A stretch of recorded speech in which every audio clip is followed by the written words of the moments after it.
Le célèbre Raidillon sera donc le juge de paix de cette première saison de l'histoire du LMES. Et c'est peut-être une Zetec qui sera l'arbitre de la lutte fratricide entre les Audi Velox.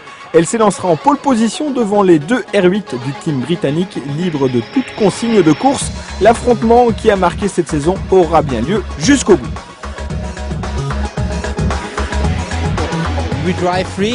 Oui, effectivement, on est libre. La voiture sœur a également de bonnes chances pour gagner le championnat. Mais vous savez, on n'est jamais certain du résultat d'une course. Nous allons continuer à nous battre, comme vous avez pu déjà le constater, ça a été le cas depuis le début de la saison.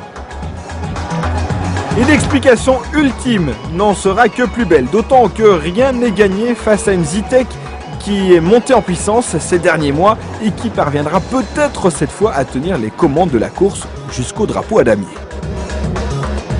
Les voitures sont aux ordres et attendent le feu vert de la direction de course. Cela va être chaud dans le Raidillon. Voilà, le départ est donné. Attention à l'assaut des Audi sur la Zetec. Keffer attaque mi-nation dès les premiers mètres. Sa manœuvre pourrait réussir, mais finalement la Zetec reste à la première place. Impressionnant, tête à queue de la Panose numéro 11, alors que la tête de la course est déjà en train d'aborder la partie haute du circuit de Spa. Mais attention, car les Audi sont engagés dans un duel un peu trop viril et les voitures se touchent. Heureusement, plus de peur que de mal, mais cela permet à la numéro 5 de Dindo Capello de se glisser à la première place, car la Zetec numéro 3 a déjà sombré dans les profondeurs du classement, victime d'une crevaison. On surveille la bagarre pour la 5e place entre la Lola numéro 7 et la Dallara du Roll Center. Dans ce groupe, il y a également la Pescarolo et la Zetec du team Iota qui essayent de faire la différence. D'ailleurs, le châssis britannique n'est pas parvenu à prendre l'avantage sur la voiture française. Retour sur la mésaventure de la Panose numéro 11, à bord cette fois-ci pour quelques sensations fortes.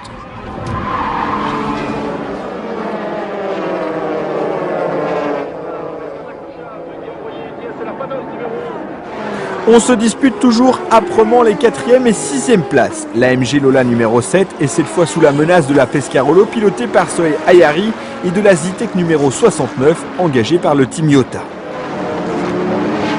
Rinaldo Capello, vainqueur cette année des 24 heures du Mans, est en tête de l'épreuve. Les LMP1 ont déjà allumé leurs phares car ils vont bientôt rattraper les premiers retardataires et leur signalent ainsi leur présence. Et tandis que la Zetec numéro 3 rentre au stand pour changer de pneu, l'Audi numéro 5 tient bon et donne le rythme au reste du peloton. Rinaldo Capello devance Pierre Keffer et les deux voitures sont très proches à tel point que l'Allemand parvient à doubler l'Italien et se glisse en première position.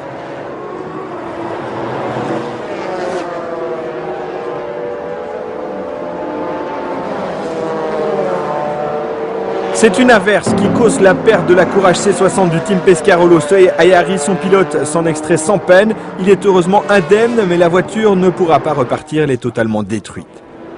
Au deuxième départ, la Nasamax numéro 14 a effectué son premier relais. Elle est classée dans le top 6. Et voici la Zetec numéro 3 qui est en train de faire le forcing pour tenter de rattraper son retard après cette malchanceuse crevaison du premier tour.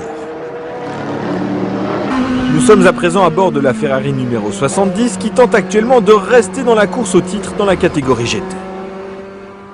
Pour d'autres, cela se passe beaucoup moins bien. La Palmyre numéro 31 perd beaucoup de temps dans les stands. La Zetec 69 est 7e, mais elle a déjà effectué son deuxième ravitaillement alors que la plupart de ses adversaires ne l'ont pas encore fait. Coup de théâtre dans l'allée des stands, la Audi numéro 8 de Pierre Keffer est en feu, mais fort heureusement, des mécaniciens et des pompiers l'attendent dans les stands pour directement circonscrire l'incendie. Malheureusement pour Keffer et McNish, c'est l'abandon. La course subit une nouvelle interruption, ce qui ne change rien à la hiérarchie. Toujours sur un rythme de sprint, la Zetec numéro 3 est à cet instant parmi les voitures les plus rapides en piste, ce qui la place au même niveau de performance que les leaders Johnny Herbert et Jamie Davis à bord de leur Audi. Ils ont pris les commandes de la course à la faveur du deuxième arrêt de la numéro 5 il y a quelques instants. C'est à cet instant que la pluie fait son apparition sur Spa. Johnny Herbert se précipite immédiatement vers les stands. Le team Velox avait prévu cette averse, ce qui va permettre aux Britanniques d'affronter ces conditions avec les bons pneus et les bons réglages aérodynamiques. Après 30 tours, la 88 devance donc la voiture de Team Go et la Zetec de l'écurie Iota, exceptionnelle 4e place pour la LMP2 engagée par Courage Compétition, suivie comme son ombre par le prototype du Team Belmondo. Tout aussi exceptionnelle, la 6e place absolue de la Ferrari 550 du Larbre Compétition qui est à la première place GTS du classement général.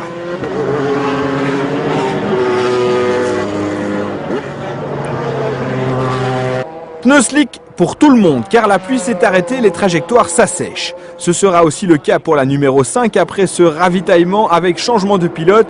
Ara prend le relais de Capello. Mais il y a un nouveau problème en piste avec une voiture très endommagée. C'est semble-t-il la Dallara du Roll Center Racing qui a subi un énorme accident. On va s'en rendre compte sur le ralenti. Le pilote a perdu le contrôle au sommet du rayon et sa voiture va violemment heurter le rail à pleine vitesse. Le pilote est visiblement sonné par l'impact terrible. La course est à nouveau interrompue, puis relancée, mais pas de changement en GTS. La Ferrari numéro 86 du Larbre Compétition est toujours en tête.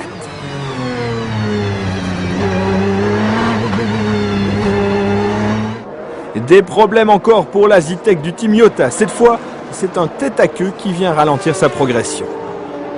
En revanche, la Nasamax est en pleine forme, elle figure toujours dans le top 5 alors que le cap de la mi-course approche. Voici le leader de la catégorie GT, déjà auteur de la pole position, Stéphane Ortelli est au volant de la Porsche Freisinger. Quant à la Nasamax, elle était 4e avant cette sortie de piste définitive, la voiture est détruite et ne pourra repartir. Voilà qui cause une nouvelle interruption de l'épreuve, ce dont profite également la Saline numéro 59 qui tire sa révérence après un problème technique. Problème également dans les stands pour la Modena numéro 92. Encore une excellente occasion de se singulariser pour la Courage LMP2 officielle qui est en bagarre avec la C65 du Team Belmondo pour le leadership de la catégorie. Elle est de plus 5e au classement général. Malheureusement, l'autre Courage est encore victime du sort en vue de la ligne d'arrivée. Cette fois, elle peut repartir en piste, fort heureusement. Mais en LMP2, c'est la WR numéro 36 du Werner Racing qui occupe la 3e place, même si à l'image, elle figure derrière d'autres représentantes de cette catégorie.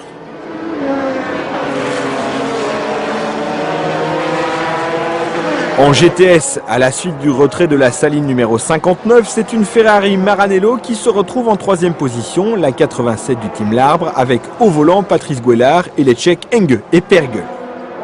Quant à la Zetec de Nicolas Minassian, elle est en train de remplir ses objectifs puisque le Français a doublé la MG Lola numéro 7 et qu'il est à présent à la 3e place du classement. On peut imaginer quel aurait pu être son résultat final si elle n'avait pas perdu plus d'un tour en début de course à la suite d'un éclatement de pneus.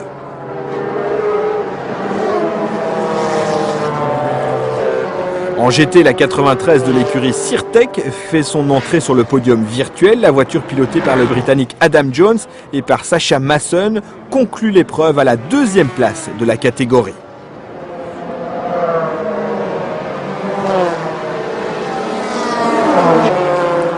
À la 3e place, la Porsche numéro 80 de l'écurie Seba, ce qui permet à ce team de se classer à la 1re position du classement GT. Ce sont déjà les derniers mètres à parcourir pour la voiture de pointe, l'Audi R8 numéro 88 de l'écurie Velox, qui va offrir à la marque Ozano sa 50e victoire avec une voiture de ce modèle. Jamie Davis, derrière le volant, doit jubiler à l'idée de cette performance historique. L'Audi numéro 5 vient compléter ce triomphe et ainsi offrir un nouveau doublé au constructeur allemand. C'est une bonne journée, c'est bien de remporter un titre.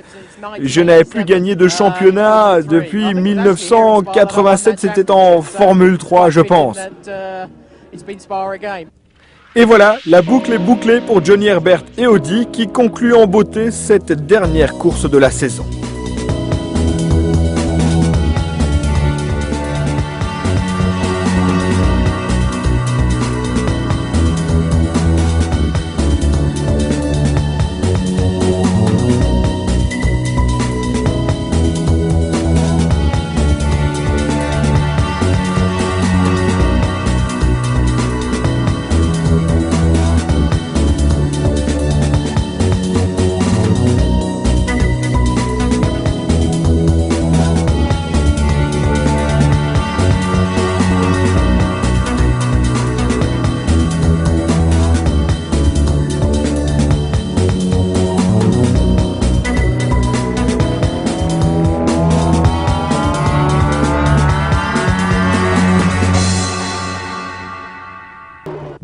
En conclusion de cette saison de LMES, les Audi auront dominé sans partage sur les feuilles de classement, celle du team Audi UK Velox, secondée par la R8 du team Go. Mais sur la piste, les E-Tech leur ont donné du mal et du fil à retordre. Au classement général cependant, la domination de la marque aux anneaux se traduit par un triplé et les deux premiers gagnent leur place aux 24 heures du Mans 2005. En LMP2, pourtant absente à Monza, c'est la Courage numéro 13 qui décroche la timbale devant la Pilbeam du team français Pire Compétition. Les deux voitures sont également qualifiées pour les prochaines 24 heures, alors que la WR du team Velter et la Lola du Track Sport devancent la malchanceuse Courage du team Belmondo qui parvient à se classer honorablement grâce à sa deuxième place finale à Spa. Que dire de la saison de GTS, sinon qu'elle a fait l'objet d'une outrageuse domination de la part du team L'Arbre. L'équipage mené par Christophe Bouchu, déjà multiple champion de GT, n'a rien laissé aux autres et devance avec sa 550 Maranello une 575 plus récente engagée par l'écurie Baron Connor. Et voici deux qualifiés de plus pour les prochaines 24 heures. Enfin, en GT, ce sont les écuries Seba et JMB Racing qui se taillent la part du lion avec une Porsche 996 et une Ferrari Modena. Le prix de leur régularité sera donc 2 places de gris pour le mois de juin prochain. Tout s'est joué à 1 point entre les 3 premiers du classement et avec ces 2 victoires de classe, Freisinger aurait pu mieux figurer, tout comme le team Sirtec.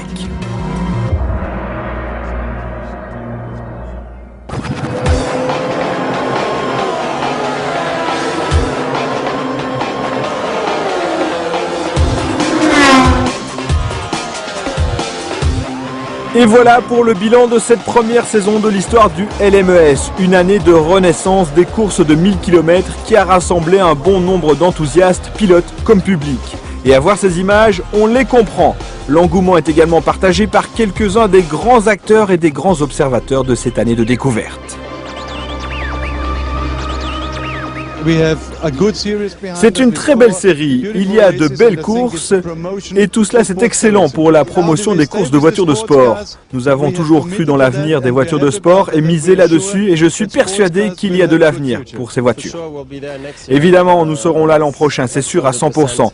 Nous essayerons de construire un team de 2 voitures avec des Courages et la même motorisation que celle de cette année. Pour l'instant, tout s'annonce plutôt bien, je suis optimiste, mais nous verrons ce que nous réserve l'hiver. J'adore. 1000 km pour moi, c'est une distance historique et j'espère qu'il y a de l'avenir pour cela. C'est parfait pour monter des teams de 2 ou 3 pilotes et puis des équipes ont l'occasion de montrer leur savoir-faire d'un point de vue tactique. Les courses sont très animées. J'adore ces voitures, mais j'aime moins les courses de longue distance car il y a trop de pilotes impliqués. Mais vraiment, j'adore les voitures et les courses sur des petites distances. C'est très bien, car cela permet aux équipes européennes de concourir dans le cadre du règlement Le Mans. Et cette année, ils ont fait un très beau boulot et il y a eu beaucoup de bagarres. Voilà donc pour cette année de probation du LMES qui a tenu toutes ses promesses. Des courses à rebondissement disputées où les dépassements ont été nombreux, un plateau riche et varié dans les 4 catégories présentes, des circuits parmi les plus mythiques de la planète, et certainement mieux encore dans quelques mois pour le lancement d'une nouvelle saison placée sous le signe de l'endurance et des courses de 1000 km.